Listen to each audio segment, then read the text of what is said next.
जय हिंद। देखिए, ईरान पर अभी इजराइल और अमेरिका का जो हमला है, इस हमले के पीछे क्या कारण है और ईरान कैसे इतना तेजी से जवाब दे पा रहा है। और ईरान को ये लोग जो वेनेजुएला समझे थे वो वेनेजुएला नहीं निकला। और हमें ईरान, इजराइल और अमेरिका को बैलेंस बना के रखना बड़ा इंपॉर्टेंट हो जाता है, क्योंकि तीनों हमारे एलाइज हैं सब यहाँ पर। देखिए, ये सारा झगड़ा जो है ना, वो अमीर बनने का है कि हम कैसे अमीर हो।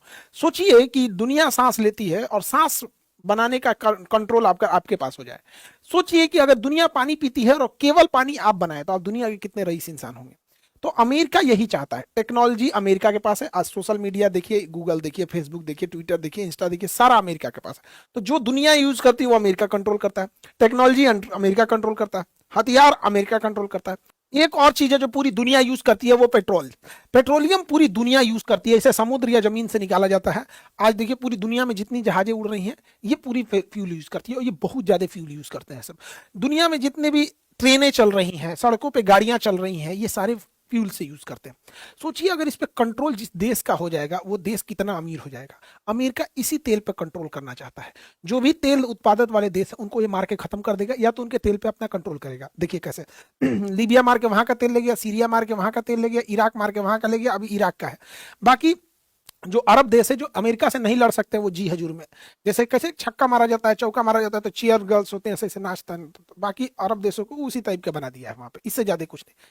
तो अमेरिका तेल पे कंट्रोल करता है। इसके अलावा आप तेल का पैसा अमेरिका को रुपया में नहीं दे सकते। अगर जिस दिन रुपया में दिए, उस दिन हमला कर देगा। आपको पैसा डॉलर में देना है। अब ये डॉलर खरीदना पड़ेगा आपको अमेरिका से। सपोज कीजिए कि अगर हम लोग ऐसा मैंडेटरी हो जाए कि हम जो भी अंतर्राष्ट्रीय व्यापार करेंगे वो पाकिस्तानी मुद्रा में करना पड़ेगा, तो हमें पाकिस्तान के आगे झुक जाना पड़ेगा, क्योंकि मुद्रा वो कंट्रोल कर रहा है। अगर हमें दुनिया में ऐसा रूल हो जाए कि कोई भी दुनिया अगर कोई भी व्यापार करती है, सिंगापुर रूस से खरीदे, जापान चाइना से खरीदे, जर्मनी अमेरिका से खरीदे, दुनिया में कोई खरीदे, लेकिन जो ट्रांजेक्शन होगा वो रुपया में होगा, तो हम कितने अमीर हो जाएंगे। तो अमेरिका ये दो नीति अपनाता है कि पेट्रोल हमसे खरीदो और पैसा तुम्हारे बाप देंगे, डॉलर में देंगे। दुनिया का कोई भी देश डॉलर में ही देता है। हम लोग भी पेट्रोल का भुगतान डॉलर में ही करते हैं। रसिया से खरीदते थे तो अमेरिका ने मना कर दिया, वहां हम लोग रूबल दे सकते थे वहां पर। तो अमेरिका बस इसी पे कंट्रोल करना चाहता है। इसके लिए अमेरिका ने, दुनिया का कोई भी देश अगर अमेरिका के हिसाब से पेट्रोल नहीं दिया या उसके डॉलर को मानने से इनकार कर दिया, तो अमेरिका उसे मार देता है। चाहे वो सद्दाम हुसैन हो, इन पे झूठा आरोप लगाया कि परमाणु बम है, लेकिन कोई परमाणु बम नहीं था, मार दिया। मुअम्मर गद्दाफी के खिलाफ इसने प्रोटेस्ट कराया, यहीं की पब्लिक को उग्र कराया। फिर सोशल मीडिया इसके कंट्रोल में है, मीडिया कंट्रोल में, इनको निपटा दिया। बशर अल असद को निपटा दिया।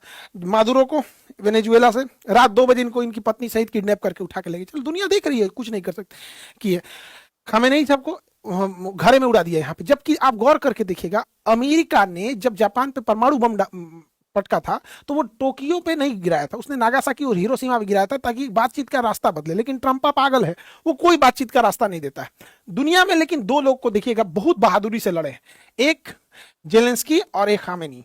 ये दोनों लोगों ने, अमेरिका ने रूस से, इन्होंने, जेलेंस्की नहीं डरा। अमेरिका ने कहा कि हट जाओ वरना मारे जाओगे, कहा मरना मंजूर है लेकिन लड़ेंगे। वैसे ही खामेनी को, इनको भी कहा गया कि इनके कमांडरों ने क्या बंकर में चले जाइए। इनका कहना था कि हमारे पूरे 9 करोड़ से ज्यादा, जो लगभग 9 से 12 करोड़ के आसपास ईरानी हैं, उन सबको पहले बंकर में रखो, अगर वो सुरक्षित होंगे तब जाएंगे, नहीं तो हम मरना कबूल करते हैं।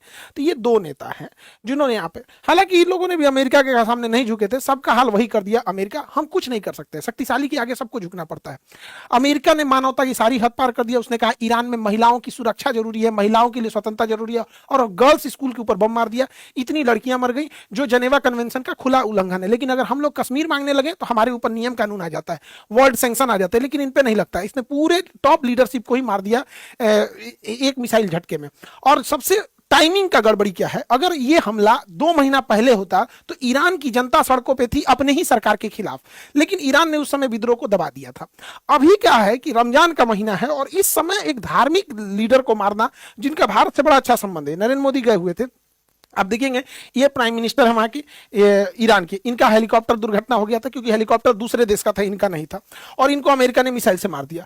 ईरान की एक परंपरा है, कोई भी देश जाता है वो प्रधानमंत्री से मिलता है, उनके जो सुप्रीम लीडर है उनसे नहीं मिलता है। ये सुप्रीम लीडर उन्हीं से मिलते हैं जिनसे देश का अच्छा संबंध होता है। हमारा ईरान से अच्छा संबंध था, हमारा अमेरिका से भी अच्छा संबंध है, इजराइल से भी है यहाँ पे।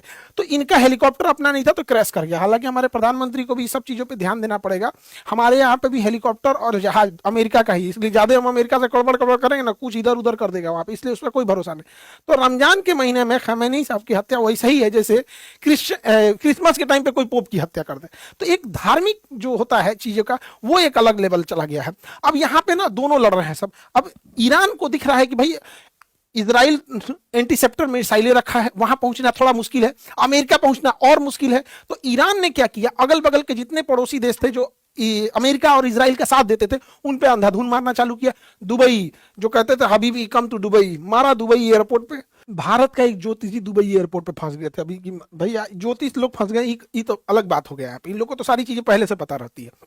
लेकिन दुबई में एक चीज क्या अच्छा लगा, दुबई पे जब हमले हो रहे थे, उसके होटल्स वगैरह गिर रहे थे, तो दुबई के जो किंग है उन्होंने कहा कि कोई होटल वाला अपने मेहमान को निकालेगा नहीं और ना ही उनसे पैसे लेंगे, जो वो खाने पीने का ऑर्डर करे आप उन्हें खिलाइए। जब ये डिस्प्यूट खत्म हो जाएगा, युद्ध खत्म हो जाएगा, तो जितने मेहमानों का पैसा होगा उसको सरकार देगी। ये दुबई का था। इंडिया आते हैं। इंडिया में जब पहलगाम पर हमला हुआ था, ये बहन इनके सामने इनके हस्बैंड को गोली मार दिया गया, धर्म पूछ के मारा गया था। जब ये हमला हो रहा था तो लोग कश्मीर छोड़ के जाना चाह रहे थे। उस समय इंडिगो, एयर इंडिया, ये सब अपने टिकट को 10 गुना महंगा कर दिए। जो टिकट 5,000 का था वो 60,000 हो गया। अंतर देख रहे हैं दोनों देशों में। यहाँ पर गवर्नमेंट रेगुलेट नहीं कर रही है, वहां गवर्नमेंट रेगुलेट कर रही है। ईरान जो अपने पड़ोसी देश और इजराइल अमेरिका पे हमला कर रहा है, उसमें ईरान सबसे ज्यादा कॉस्ट इफेक्टिव खेल रहा है पैसे पर, क्योंकि ईरान जो मिसाइल मार रहा है वो महज 18 लाख की है। जो उसका ड्रोन है कामाकाजी ड्रोन, शाहीद ड्रोन, वो केवल 18 लाख का है और वो धड़ाधड़ बन जाता है। दिन में 10 बना देते हैं वो लोग। तो शाहीद ड्रोन बनाना आसान है और फटाफट बन जाता है। यहाँ पे 1 महीने में ये लोग 1000 ड्रोन बना देते हैं। जबकि उसे काउंटर करने के लिए जो मिसाइल अमेरिका छोड़ रहा है, काउंटर मिसाइल, पेट्रियट मिसाइल या थर्ड मिसाइल, वो 36 करोड़ की है। और इसके अलावा अमेरिका के पास इस मिसाइलों की बहुत भारी कमी है, क्योंकि ये मिसाइलें साल में 600 से 800 मिसाइल ही बना सकते हैं। ये साल में जितनी मिसाइल बनाएंगे वो महीने में उतना ड्रोन बना देगा। इनका 36 करोड़ जा रहा है, उसका 18 लाख जा रहा है। इसके अलावा अमेरिका के ज्यादातर एयर डिफेंस गजा की लड़ाई में इजराइल को बचाने में खर्च हो गए। इसके अलावा यूक्रेन लड़ाई में यूक्रेन को देने में खर्च हो गए जो रूस से। तो अभी उसके पास स्टॉक पाइल की कमी है। और साथ ही ईरान है, इतना प्रेसिजन हमला कर रहा है। ये इतना बड़ा इसका नेवल बेस का ड्रोन था जो बैलिस्टिक मिसाइलों को रोक सकता था, पता कर लेता था पहले, जिससे कि काउंटर करना इजी, उड़ा दिया यहाँ पे। उसका ये 5000 से किलोमीटर से ज्यादा निगरानी रखने वाला ये रडार था, जिसकी कीमत 7000 करोड़ से ज्यादा थी। अभी की इसकी कीमत लगभग 10,000 करोड़ है, लेकिन जब ये लगा था तो 7000 करोड़ का है। उसको मार के गिराया ये 18 लाख से। इससे अमेरिका की घनघोर बेइज्जती, एकदम गाढ़ा बेइज्जती। अमेरिका कहता हमारा डिफेंस बहुत तगड़ा है, हम लोग को बहुत महंगा महंगा हथियार चिपकाता है, जबकि हमारा 80% से ज्यादा हथियार रसिया लेवल का है, रसिया का बना हुआ है। वो सस्ते भी होते हैं, रिलायबल भी होते हैं। तो अमेरिका को इस बार इसने बहुत बढ़िया से धो दिया यहाँ पर। अब ईरान ने क्या किया, यहां से एशिया का 80% तेल यहीं से जाता है। ये पतले रास्ता को कहते हैं हॉर्मुज।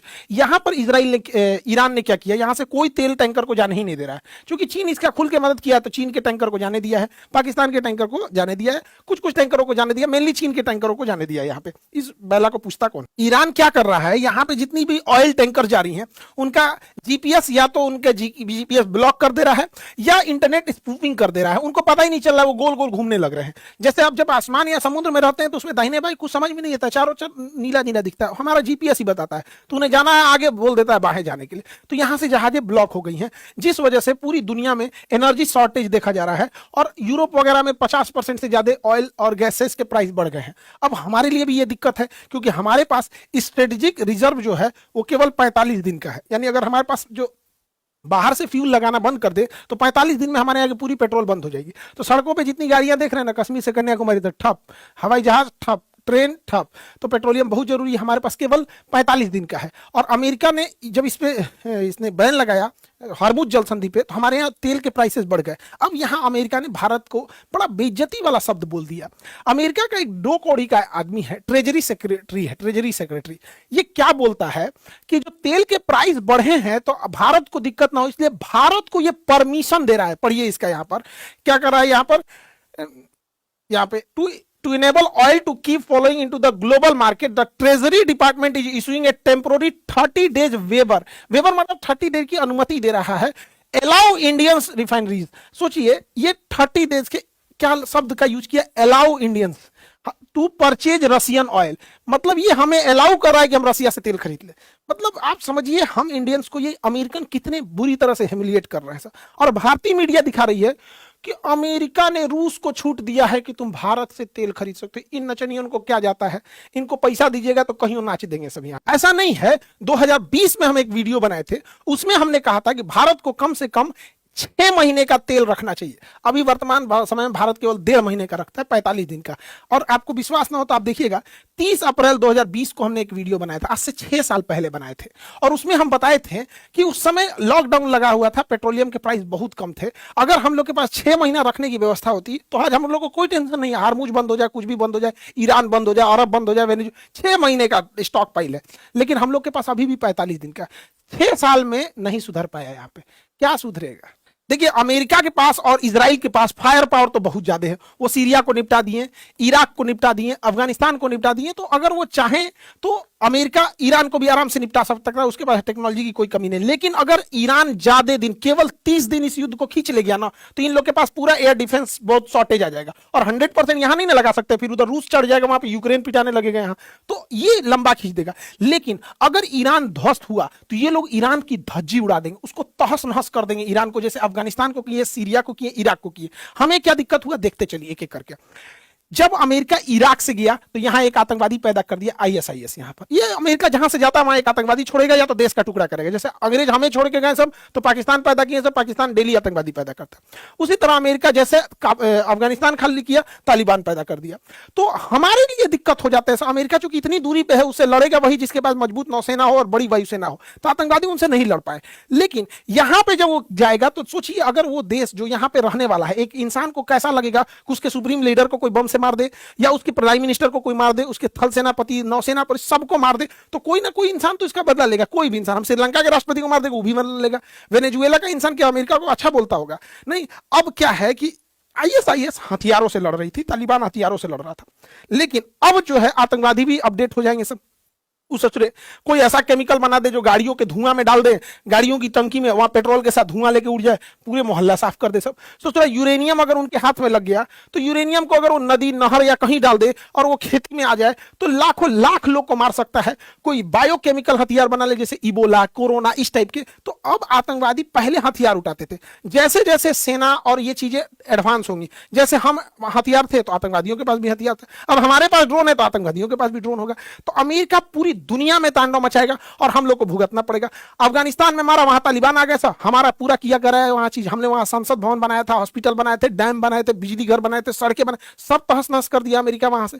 ईरान कुछ दिन के अंदर ये जो इंटरनेट केबल है, ये इंटरनेट केबल को अगर समुद्र से काट देगा ना तो बहुत भारी नुकसान हो जाएगा, इंटरनेट स्लो डाउन हो जाएगा। लेकिन युद्ध किस पैमाने पर जाएगा किसी को नहीं पता चलता है। लेकिन ईरान जो है, ईरान के ऊपर ना एक अलग डिजाइन का एक मनोवैज्ञानिक दबाव बना रहा है सब। कह रहा है कि ईरान में महिलाओं की स्थिति ठीक नहीं है, महिलाओं की स्थिति ठीक नहीं है। ईरान के ऊपर महिलाओं की स्थिति पे आरोप कौन लगाए? एप्स्टीन फाइल में उघारे घूमने वाला सब। एप्स्टीन फाइल में छोटी छोटी 3-3 साल की लड़कियों का रेप करने वाले, उनके प्राइवेट पार्ट में कोल्ड ड्रिंक पी के बता हुआ बोतल डाल के उसको मार डालने वाले, ये एप्स्टीन फाइल वाले लड़कियों को काट के खाते थे। पिज्जा का मतलब होता था छोटी उम्र की लड़कियां, जो 4 साल 5 साल की लड़कियां जिनका रेप करना होता था, ये लोग बोलते थे पिज्जा आ गया है। तो ये लोग ईरान में महिलाओं के ऊपर उंगली उठा रहे हैं, जबकि वहां लिटरेसी रेशियो 90% है। एजुकेशन के मामले में 90% लिटरेसी रेशियो। इनका कहना है अमेरिका वालों को कि यहां इनके ऊपर हिजाब ठीक नहीं है। तो भैया अरब में भी हिजाब पहने जाते हैं, तो अरब पे थोड़ा बोल के देखो तो। सऊदी अरब पे, क्योंकि सऊदी अरब तुम्हें पेट्रोल दे रहा है तो इसलिए सब चंगासी, सऊदी अरब से ठीक ठाक है तो सब। ये डबल स्टैंडर्ड है, माने ईरान में वहां दिक्कत। अमेरिका का कहना है ये हिजाब गड़बड़ है, ऐसे उघारे घूमो जैसे अमेरिका में घूमते हो। तो अमेरिका वालों का कहना है कि हम उघारे घूम रहे हैं तो ठीक है, अपना जिसका इसका ये कल्चर है, अमेरिका का ये कल्चर है। लेकिन कोई आज तक सुना है कि उघारे घूमने वाला का कल्चर गड़बड़ है? तो अपने अपने पे थोपेंगे सब। लेकिन अगर हिजाब पे भी बोलना होगा ना, ये अरब पे नहीं बोलेंगे। लेकिन अगर आज अरब तेल देना बंद कर दे, या आज अरब ये कहे कि हम डॉलर के जगह अपने रियाल में व्यापार करेंगे, आज वहां पे भी दिक्कत हो जाएगा। तो अमेरिका वाले क्या होते हैं सब, हम लोग के ऊपर थोपते हैं, ऐसा करेगा जैसे लगेगा एहसान कर रहे हैं। तो इनके ऊपर पूरी कंट्रोल्ड है। तो ये एप्स्टीन फाइल में लड़कियों का मांस खाने वाला, उघारे घूमने वाले सब अब ये दुनिया में डिसाइड करेंगे कि महिलाओं का एजुकेशन कहां है, जहां पे ईरान में इन्होंने महिलाओं के स्कूल पे बम्बार्डमेंट कर दिया है। देखिए इजराइल का प्लान सिंपल था है, देखते एक एक करके। इजराइल यहां पे 1948 में जैसे इधर 1948 में इधर इजराइल बनता है और 1947 में यहां पाकिस्तान बनता है। अब अरब वालों का कहना है कि इजराइल का बनना गलत है, तो सोच रहा पाकिस्तान का बनना कहां से सही है? इजराइल अरब वालों का कहना है कि फिलिस्तीन को तोड़ के इजराइल बनाया गया। ठीक है, इजराइल यहां 2000 साल पहले था, तो भैया 2000 साल पहले भारत में केवल आदिवासी, द्रविड़ और दलित रहते थे। 2000 साल बाद यहां पे आर्यन आए, फिर मुगल्स आए, फिर दिल्ली सल्तनत आए, फिर अंग्रेज आए। तो 2000 साल पहले की बात है। 1948 में यदि फिलिस्तीन को तोड़कर इजराइल बनाना गलत है, तो 1947 में इंडिया को तोड़ के पाकिस्तान बनाना कैसे सही है? दोनों गलत है यहाँ पे। लेकिन दुनिया अपने हिसाब से चलती है, जिसको जहां ठीक लगता है वहां ठीक है। हम तो यही कहते हैं भैया दोनों खत्म। भैया अगर फिलिस्तीन को उसका जमीन लौटाओगे तो हम हिंदुस्तानियों को हमारा पाकिस्तान लौटाओ, पाकिस्तानियों को भगा दो वहां पे। लेकिन दुनिया में अपना अपना नजरिया है यहाँ पर। पहले यहाँ पर था 48 में, इजराइल धीरे धीरे धीरे एक्सपेंड करते करते करते इजराइल अब यहाँ आ गया। ये छोटा सा एरिया गाजा है, इसे कहते हैं वेस्ट बैंक, फलस्तीन गायब। अब ये वेस्ट बैंक को भी ये लोग खत्म कर देंगे, वेस्ट बैंक को यहां से उजाड़ देंगे, और यहां से वेस्ट बैंक को ये लोग क्या करेंगे, ये सोमालिया है, यहां पर वेस्ट बैंक में इतना बम्बार्डमेंट करेंगे लोग कि या तो जिंदा रहो या तो फिर सोमालिया में चले जाओ। सोमालिया में ये लोग घर और बना के भी दे देंगे और कहेंगे हम पैसे भी देंगे। जब ये सबको यहां शिफ्ट कर देगा, पैसा देना बंद, सोमालिया में वैसे कोई गरीबी भूखमरी है वहां पे, और यहां गजा में एक अलग से एक शहर बसा देंगे जहां पर इजराइल के मिलिट्री और पुलिस वाले जो रिटायर होंगे उनको यहां घर दिया जाएगा। ये हम लिख के देते हैं, अगले 3 साल में हो जाएगा। नहीं यकीन है अलग बात है। वहां पर इजराइल इसको बनाना चाह रहा है, इजराइल ग्रेटर इजराइल बनाना चाह रहा है। इजराइल पहले यहां सीरिया को ले जाएगा, फिर आधा इराक ले जाएगा, आधा सऊदी अरब ले जाएगा, और इधर मिस्र का ये एरिया ले जाएगा। ये पूरा बना के ग्रेटर इजराइल बनाएगा यहां पर। अभी फिलहाल में एक ईरान में क्षमता थी जो इसे रोक सकता है। बहुत जल्दी ये लोग ईरान को न्यूट्रलाइज कर देंगे। हालांकि ईरान बहुत ज्यादा रेजिलियंस और बहुत ज्यादा काउंटर अटैक कर रहा है, जितना ये लोग अंदाजा नहीं लगाए थे उस हिसाब से। लेकिन अगेन क्योंकि फिर क्या है कि अमेरिका अगर हारने लगेगा या इजराइल लगेगा तो अभी उसके साथ 31 गो नाटो वाला उठ के आ जाएगा। हालांकि स्पेन ने विरोध किया कि वो नहीं आएगा इसमें। हमारा ईरान से भी अच्छा संबंध है, इजराइल से भी। इजराइल हमें हथियार देता है, और इजराइल अभी लेटेस्ट न्यूज में एक तो पता नहीं कौन नहीं बोल रहा था इजरायली कि हम 1 बिलियन 140 करोड़ इंडियंस की रक्षा करेंगे और एयर डिफेंस बेचेंगे। अरे ससुरा ये आयरन डोम मत बेचना, ये आयरन डोम जो है बड़ी महंगा है। इससे अच्छा तो हमारा आकाश तीर है। अभी ऑपरेशन सिंदूर के दौरान आकाश तीर ने एक को पाकिस्तानी जहाज को एंटर नहीं देने, तुर्की वाले को मार के उड़ा दिए थे। हम लोग का आकाश तीर बढ़िया, ई ना कि ससुरा चिपका दे यहाँ पे आयरन डोम, बड़ी महंगा है। और ये ना मतलब लो एल्टीट्यूड को मारने के लिए। हाँ, आयरन बीम अच्छा है, आयरन डोम से ज्यादा अच्छा आयरन बीम है, ये बहुत सस्ता पड़ता है। अगर इजराइल ये देता है तो ठीक है, एक से अच्छा हम लोग का फिलहाल आयरन आकाश तीर है। क्योंकि इजराइल जो है ना डेंस पॉपुलेशन वाला, हम लोग का इंडिया का ज्योग्राफी अलग है, तो हथियार जो होते हैं ना मौसम, ज्योग्राफी, दुश्मन, हर चीज के हिसाब से वेरी करने लगता है। आयरन बीम लेना चाहिए इंडिया को, आयरन डोम की तुलना में ज्यादा अच्छा है। अब हमें ऐसा लगता है कि इजराइल हमेशा ही हमारा साथ देता है, नहीं। देखिए इजराइल का नेचुरल दुश्मन पाकिस्तान है, तो जब जब हमारी दुश्मनी पाकिस्तान से होगी वो हमारा साथ देगा। लेकिन इजराइल का दोस्त चाइना है, चाइना के मैटर पे वो इंडिया का साथ नहीं देगा। आपको अगर विश्वास नहीं होगा तो समझिएगा ध्यान से। ये इंडिया है, इंडिया में ये एरिया पाकिस्तान ने कब्जा किया है, ये एरिया पाकिस्तान ने किया पीओके। इजराइल कहता है कि पीओके गलत किया पाकिस्तान ने कब्जा करके, पीओके इंडिया का होना चाहिए। पीओके किसका होना चाहिए? इंडिया का। लेकिन यही इजराइल जब बात करते हैं चाइनी अक्साई चीन को, जिसे चाइना ने 1962 में कब्जा कर लिया था, टोटल कश्मीर का 10% है, तो चाइना इजराइल कहता है कि नहीं नहीं नहीं ये विवादित एरिया है, हम ये नहीं कह सकते कि इंडिया का है। इसमें सोचिए एक ही जगह है जो पाकिस्तान से, उसमें इजराइल क्या कहता है कि वो इंडिया का है, लेकिन ये वाला कहता है कि नहीं नहीं नहीं, अब इसमें इंडिया और चाइना के बीच में डिस्प्यूटेड है। आप लोग समझिएगा, चाइना के मैटर में इजराइल साथ नहीं देगा। हाँ देखिए, हथियार बेचना, टेक्नोलॉजी देना वो अलग चीज है, लेकिन जो खुल के साथ देना होता है वो पाकिस्तान पे देगा, चाइना पे नहीं देगा। 2020 याद कीजिए, गलवान घाटी, ये हमारे कर्नल संतोष बाबू है। गलवान घाटी में चाइना ने 1995 के अधिनियम का समझौते का उल्लंघन करके भारत में घुसी और हमारे लगभग 20 जवानों को शहीद कर दी। इजराइल आज तक इजराइल उसको कंडेम नहीं किया, आज तक उसकी निंदा नहीं किया इजराइल। तो इजराइल पाकिस्तान के मुद्दे पे हमारा साथ देगा, चाइना के मुद्दे पे नहीं देगा। अजमल कसाब को इजराइल ने आतंकवादी नहीं माना था, वही अजमल कसाब जिसने ताज होटल में मासूमों को मार दिया था, नहीं माना था। हमने उसे लगभग 15 सालों तक रिक्वेस्ट किया कि एटलीस्ट इजराइल प्लीज तुम अजमल कसाब को तो आतंकवादी मान लो, नहीं माना। लेकिन जब 7 अक्टूबर को मारा हमास वाला ना, तो मान लिया कि हाँ अजमल कसाब आतंकवादी है। अब भारत से कह रहा है कि आप भी हमास को आतंकवादी कहिए, तो भारत कह रहा है तोरा अजमल कसाब को आतंकवादी मानना में तोरा 15 साल लग गया। तो देखिए, वर्ल्ड जियो पॉलिटिक्स में दोस्त कोई नहीं होता है, दुश्मन कोई नहीं होता है, नेशनल इंटरेस्ट क्या देते हैं। वही इजराइल पाकिस्तान के मैटर पे हम भारत के साथ है, लेकिन चाइना के मैटर पे मोए मोए कर देता है। आपको हम एग्जांपल दे दिए, आपको विश्वास नहीं होगा, आप देखिएगा। वो अक्साई चीन को भारत का हिस्सा ना मान के विवादित क्षेत्र मानता है। ये सबका अपना अपना है। हम भी इजराइल को ये कहते हैं कि फिलिस्तीन और इजराइल दुई राष्ट्र होने चाहिए, तो सबका अपना अपना है। कोई इंटरनेशनल रिलेशन में कोई परमानेंट दोस्त और कोई परमानेंट दुश्मन नहीं होता है। ईरान ने भी भारत को चाबहार बंदरगाह दिया था। चाबहार बंदरगाह ईरान ने चाइना से लड़ के दिया था। चाइना कह रहा था कि चाबहार बंदरगाह भारत को मत दो, चाबहार बंदरगाह लेकिन भारत को उसने दिया। कि चाबहार बंदरगाह जो है वो ईरान के पास है, ये ईरान के पास। हमारे पास चाबहार बंदरगाह आने से हम ईरान के रास्ते अफगानिस्तान में, सेंट्रल एशिया में, रूस में और कहीं भी जा सकते हैं। चाइना कह रहा था कि ये चाबहार मत दो, क्योंकि चाइना का यहां सैन्य अड्डा है ग्वादर में, तो हम लोग चाबहार से ग्वादर पे भी रख सकते हैं। तो इजराइल ने चाइना की बात नहीं मानी, इजराइल ने पाकिस्तान की बात नहीं मानी, लेकिन भारत को ये चाबहार बंदरगाह दिया। भारत ने इसे विकसित भी किया। अमेरिका अभी इस पे बम मार दिया यहाँ पर। तो ईरान जो था हमसे अच्छी दोस्ती थी, हालांकि इजराइल की भी है, अमेरिका से भी है यहाँ पर, लेकिन उसने चाइना को भी मना करके दिया था और ये हीरा मंडी के दलाल को भी दिया था। ये हीरा मंडी वाला भी बोला था, हीरा मंडी का दलाल, कि चाबहार बंदरगाह भारत को नहीं, लेकिन बावजूद ईरान ने हमारा साथ दिया था। हालांकि अगर आप ऑपरेशन सिंदूर में देखिएगा तो सबसे ज्यादा पीठ पर छुरा मारा है अमेरिका ने।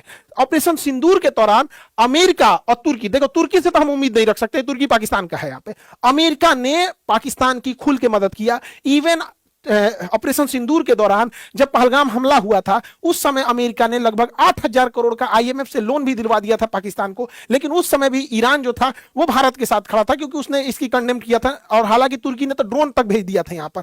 एक ऑपरेशन मिलान में अभी क्या अमेरिका ना भारत को बड़ा ह्यूमिलिएट करता है, देखिए।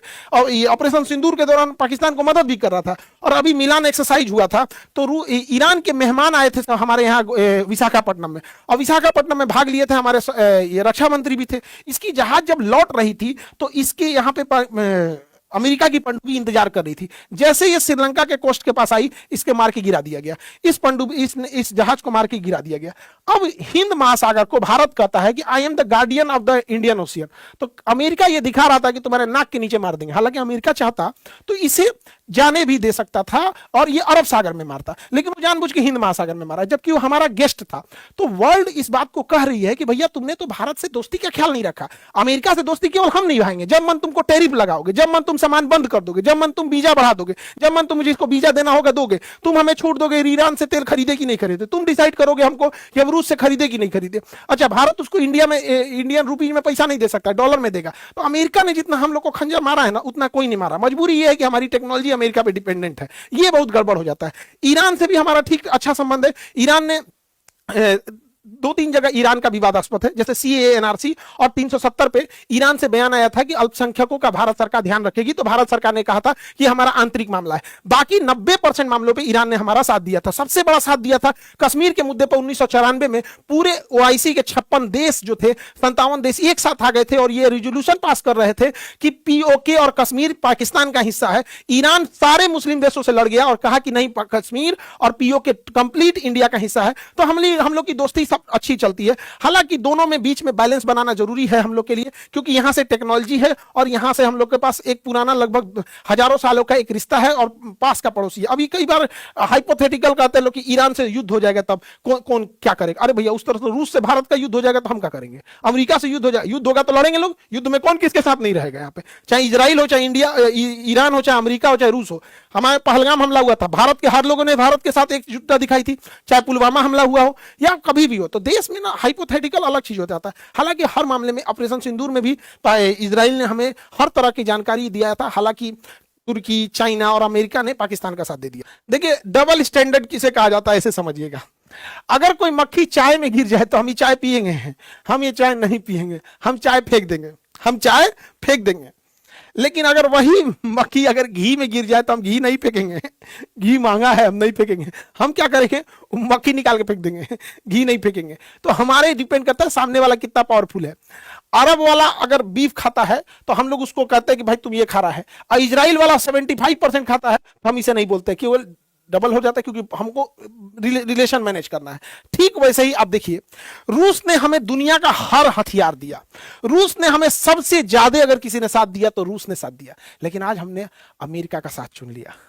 आज हमने किसका साथ चुन लिया? अमेरिका का साथ चुन लिया। तो हम रूस से अब थोड़ा बहुत अपने रिश्ते को कम कर चुके हैं, रूस से पेट्रोल लाना कम कर दिए, उससे हथियार, हालांकि SU-57 जैसे डील हुए हैं, S-400 जैसा डील हुआ है, हालांकि हमने पूरे रिश्ते कम नहीं किए, लेकिन हर हिंदुस्तानी को ये चीज फील होता है कि अब हम लोग रूस के फेवर में ना होकर अमेरिका में हो गए।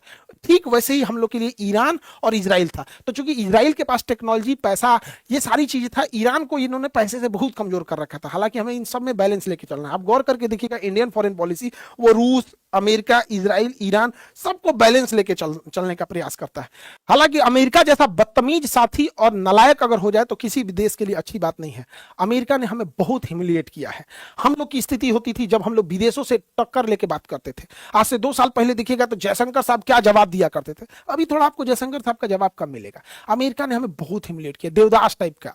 जैसे कहा पारो ने कहा शराब छोड़ दो, मैंने शराब छोड़ दिया।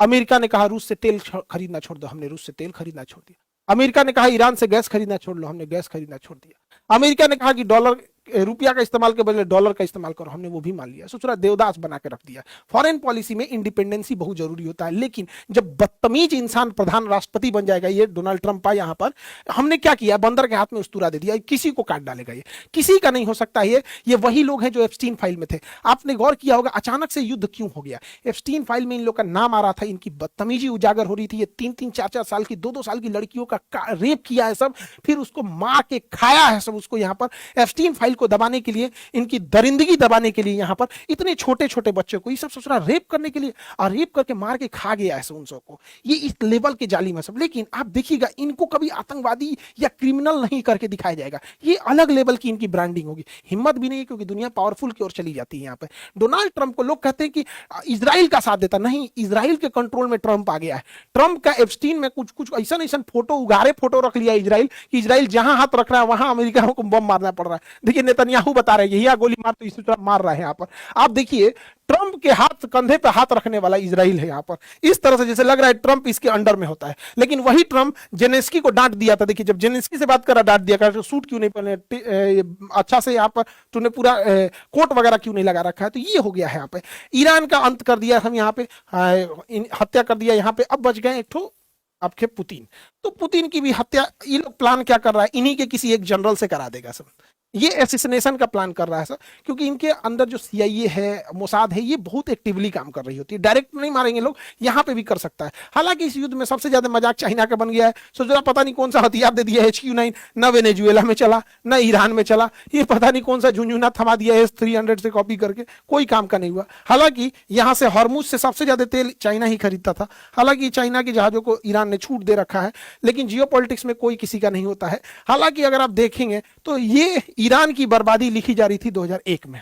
2001 में जो इसके एरियल सेफ्रॉन थे, इन्होंने मोसाद को जिम्मेदारी दी कि इजराइल के हर एक नेता पे नजर रखो और अपना इंसान प्लांट करो। तो इजराइल ने 20 साल का टाइम लिया था, 20 सालों का टाइम लिया था यहाँ से। तो 2001 से इन्होंने काम करना चालू किए, और 20 सालों के बाद ये हाल हो गया है कि इजराइल में किसी 3 इंसान, ईरान के अंदर किसी 3 अधिकारी को उठाइए, उसमें एक मोसाद का निकलेगा। इतने पैसे खिलाए हैं, इतने पैसे खिलाए हैं कि ईरान के चप्पे चप्पे पर इसने नजर रख लिया है, और CCTV कैमरे को पूरी तरह हाईजैक करके, और उसने पूरी टॉप लीडरशिप को मार दिया। एक्चुअल जासूसी किस पे सफल होती है, जासूसी सफल होती है किसके पास कितना पैसा है। अब ये लोग क्या करते हैं, अमेरिका का CIA और मोसाद 500 करोड़ रुपए तक ये लोग खुद से ऑफर कर देते हैं, बिना राष्ट्रपति और प्रधानमंत्री के पूछे हुए। 500 करोड़ तक ये लोग दे देते हैं। और हमारे यहाँ जासूसी में क्या है कि उतना अच्छा हमारे यहाँ सिस्टम नहीं है। आप गौर करके देखिएगा, हमारे यहाँ सब कुछ रहते हुए पुलवामा हमला हो गया। हम लोग भूल गए पुलवामा हमला, कितने शहीद हुए थे। सब कुछ रहते हुए पहलगाम में आके मार दिया सब। यहाँ पर हमारी जासूसी बहुत पिछड़ गई। इस बहन का कोई सुहाग नहीं लौटा सकता है। भूल गए होंगे लोग इसको। यहाँ पर ये टांगा वाला, इसके घर में अकेला कमाने वाला आदिल था, इसको आतंकवादियों का बंदूक छीन रहा था, इसको मार दिया। आज इसके घर में क्या दाल रोटी चल रहा होगा नहीं पता होगा, ये बहन कैसे जी रही होगी नहीं पता चल रहा होगा। सब भूल चुके हैं। एक बार हमें भी सवाल उठाना पड़ेगा। हमारे यहाँ का जासूस तो ऐसा नहीं होता है सर। हाई मोरारजी देसाई थे, इनसे 50 लाख रुपया मांगा गया था। हमारी जो रॉ ने मांगा था, research and analysis wing, raw ने 50 लाख रुपए, 50,000 नहीं, 50 लाख रुपया मांगा था कि पाकिस्तान का परमाणु बम उड़ा देंगे, उसका पूरा काहुटाबाद सेंटर उड़ा देंगे। तो ये बकलोल आदमी उठ के फोन कर दिया पाकिस्तान को कि हमें सब पता चल गया है, रॉ ने सब बता दिया है। नतीजा ये हुआ कि हमारे एक लोगों को चुन चुन के मारा है। आप धुरंधर मूवी में देखे होंगे ना, ऐसे जासूस को ऐसे कील से खींच रहा है, इन्हीं की गलती से खींचा है, इन्हीं की गलती से। 300 से ज्यादा हमारे रॉ एजेंट मारे गए थे, 50 लाख रुपया नहीं दिया था। तो हमारे यहाँ क्या होगा, पैसे ही नहीं देते हैं लोग, तो कहां से होगा। अब आप पाकिस्तान आज परमाणु बम नहीं रहता उसके पास, अगर ये 50 लाख दे देते। एगो ये देखिए, रॉ का ये ऑफिसर था, इसका नाम था रविंदर सिंह, CIA के लिए सूचना दे रहा था, मैंने इंडिया का बहुत बड़ा अफसर था, हेड था, और सूचना दे रहा था इंडिया का ले जाके अमेरिका को, ये कर रहा है। और ऐसे तो ऐसे चोर है सब यहाँ पर। बाद में इसको मार दिया गया, इंडिया यहाँ से भागा ना, इसी को मार दिया गया, एक एक्सीडेंट में मर गया। किसने एक्सीडेंट किया होगा आप सब समझते ही यहाँ पर। अमेरिका हमारे लोगों की नसों को काट रहा है, अमेरिका कहीं नहीं छोड़ रहा। हमारे बैकयार्ड से बांग्लादेश में सरकार गिरा दिया, और बांग्लादेश को कहा है कि तुम हमसे कॉटन खरीदो। आप जान के ताज्जुब होंगे, बांग्लादेश का टोटल टेक्सटाइल इंडस्ट्री बहुत बड़ा है, जो 40% डिपेंड करता है इंडिया पे, उसने इंडिया पे टेरिफ लगा दिया। बच्चा बांग्लादेश जिसको हम लोगों ने पैदा किया है, नहीं हो रहा था 1971 में, तो हम लोगों ने उसको पैदा किया, हमारे ऊपर टेरिफ लगाया है। और पता है क्या, कॉटन कहां से खरीद रहा है, कॉटन और धागा अमेरिका से खरीद रहा है। देखिए अगेन, पैसा और पावर किसके पास है, जिसके पास पैसा और पावर है उसकी सारी गलतियां माफ। अमेरिका ने हमारे ऊपर 1971 में 7वां बेड़ा लेके आया था परमाणु बम मारने, लेकिन आज दोस्त बन गया है। 1970 के दशक में हमारे पास खाने को गेहूं नहीं था, तो सुअर को खाने वाला गेहूं हमें दिया था, हम लोगों ने भूल गए। यहाँ पे पहलगाम हमले में पाकिस्तान का साथ दिया, पाकिस्तान को 8,000 करोड़ रुपए का सैंक्शन कराया IMF से, हम लोग भूल गए। आज भी पावरफुल रहेंगे लोग तो होगा। अमेरिका वो पावरफुल हो चुका है, आप कुछ नहीं कर सकते उसका। खुलेआम मजाक उड़ाता है, चाहे हमारे प्रधानमंत्री हो चाहे दुनिया हो, किसी का भी खुलेआम मजाक उड़ा देता है। इतना पागल इंसान है यहाँ पे। अमरीकी हर इंसान पछताएगा उन्होंने कैसा प्रधानमंत्री चुन लिया है यहाँ पर।